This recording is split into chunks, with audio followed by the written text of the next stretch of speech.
Kalau dilihat data, pengguna internet kan hampir 190 juta pengguna internet. Lalu kemudian kalau dilihat data yang ada, terutama pengguna medsos itu kan ada IG, ada YouTube, WA, kemudian juga ada Twitter, Facebook, dan lain sebagainya. Itu ada kurang lebih 170 juta. Nah, jadi potensinya menurut saya sangat besar ya, paham-paham konten-konten radikalisme itu masuk ke wilayah-wilayah medsos.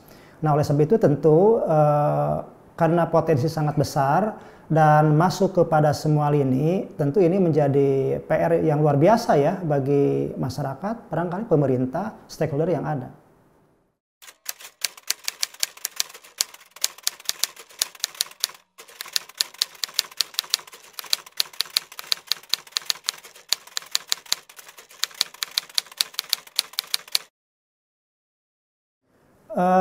Kalau cara kan bicara tentang strategi ya, banyak hal yang bisa dilakukan, terutama ini kan privat itu bisa masuk ke smartphone masing-masing.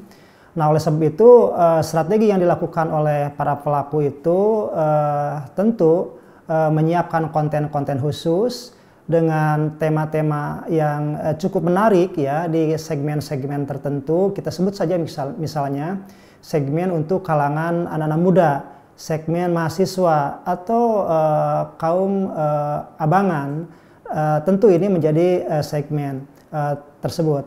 Nah, strategi yang dilakukan tentu akan memanfaatkan berbagai macam media sosial yang ada. Nah, yang menjadi kelebihan dari medsos ini, karena tadi dikatakan privat, itu sulit untuk terdeteksi kalau tidak ada kebijakan dari negara untuk bisa meminimalisir daripada konten-konten tersebut. Maka cara-cara seperti itu biasanya ada jaringan yang sudah bisa diakses oleh kelompok-kelompok tertentu yang memang punya kesamaan sikap perilaku terhadap suatu tema-tema khusus. Nah, kalau kita lihat tema-tema yang berkembang kan untuk bisa menarik segmen pelajar, mahasiswa, atau pemuda, atau masyarakat umum, tentu ini akan disesuaikan dengan tema-tema yang berkembang saat ini.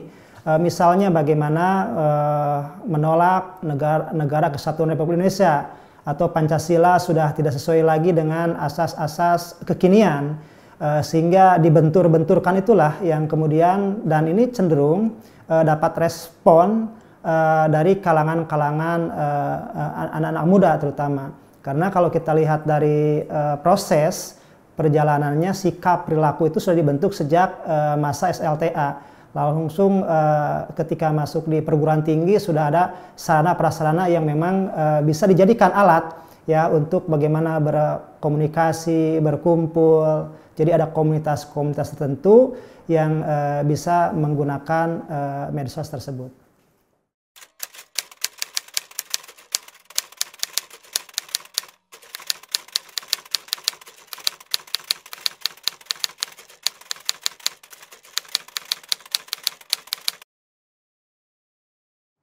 Ya, hubungan itu tentu ya bisa terkait dengan pengaruh.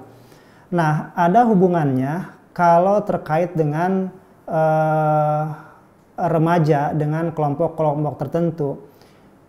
Tapi ini memang perlu dilihat lebih jauh.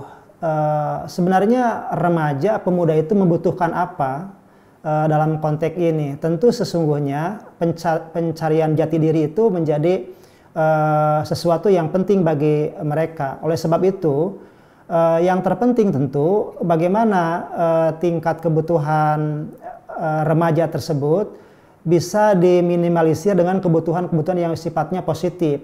Kegiatan-kegiatan ekstra kampus atau ekstrakurikuler lainnya juga perlu diperhatikan.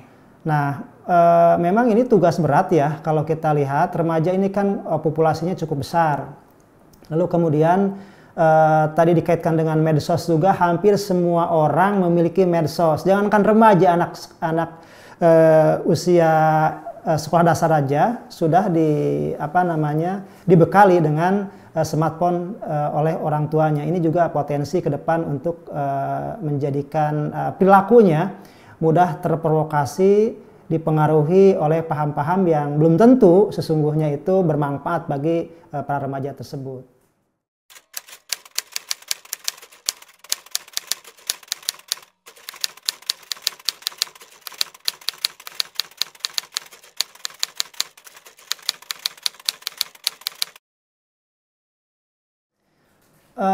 Kalau dilihat secara fisik tentu agak sulit ya, karena semua orang juga kan bisa terpapar. Artinya secara fisik pengertiannya dari fashion ya, pakaian, itu agak sulit. Tetapi paling tidak kita bisa lihat sikap dan perilaku. Sikap, barangkali generasi muda atau siapapun juga yang sudah terpapar, itu bisa dilihat dari sikap.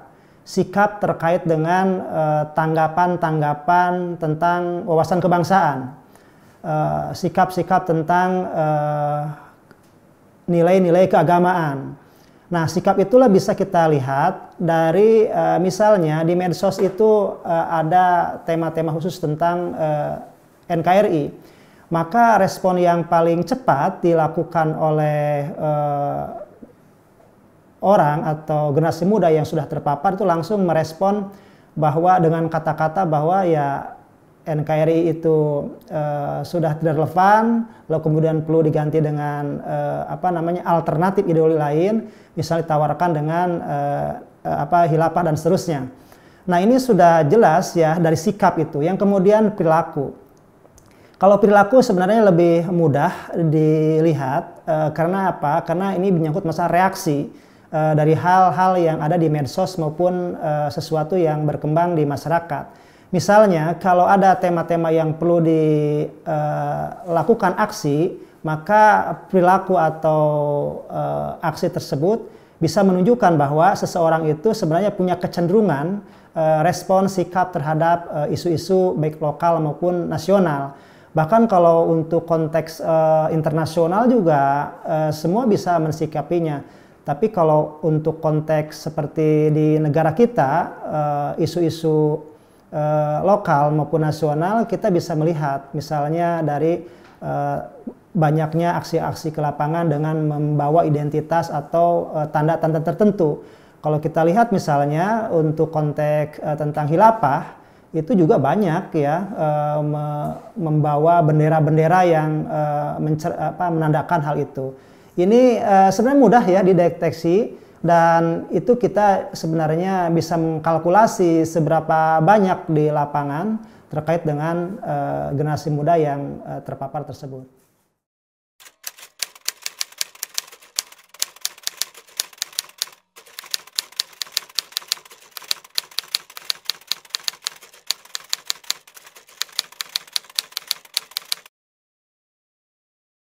Ada dua hal memang yang akan dilakukan atau harus dilakukan di tengah situasi saat ini, apalagi lagi sedang pandemi ya.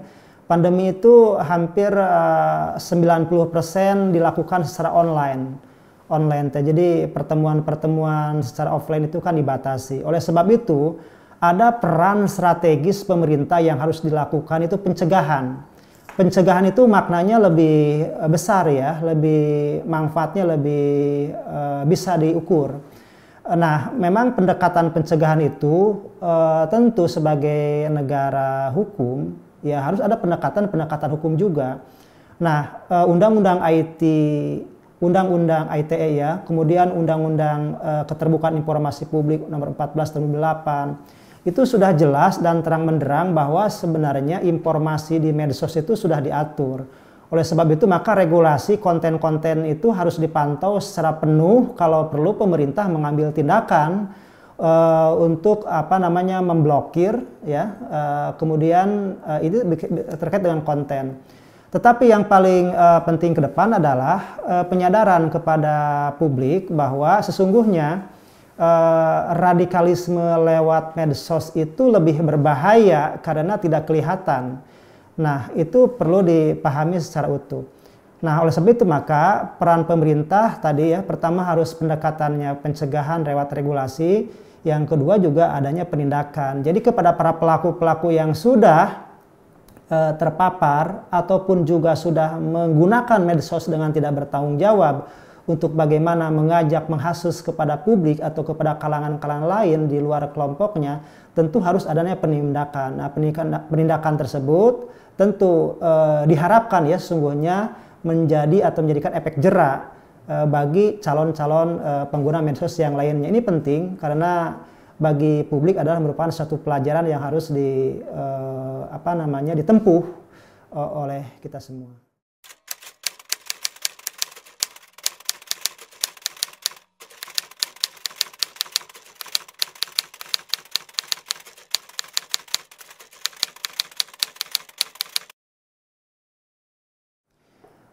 Pesan kepada kita semua ya sebenarnya, karena saya pun juga bisa terpapar oleh situasi dan kondisi pemahaman tentang radikalisme. Tapi khusus untuk adik-adik yang sekarang sedang menggunakan media pembelajaran online, memang harus memahami betul bahwa jarimu itu harimaumu gitu ya. Nah, ini penting adik-adik untuk memanfaatkan teknologi informasi yang ada, medsos yang ada untuk meraih masa depan. Karena masa depan itu juga sebenarnya bukan ditentukan orang lain, tapi oleh kita semua, adik-adik semua yang saat ini sedang menempuh baik di SLTA ataupun juga di perguruan tinggi. Ini penting untuk diperhatikan, gunakanlah medsos, IG, Twitter, Facebook, YouTube, dan seterusnya itu hal-hal yang bisa bermanfaat dan menghasilkan maslahah bagi Anda untuk meraih masa depan yang lebih baik.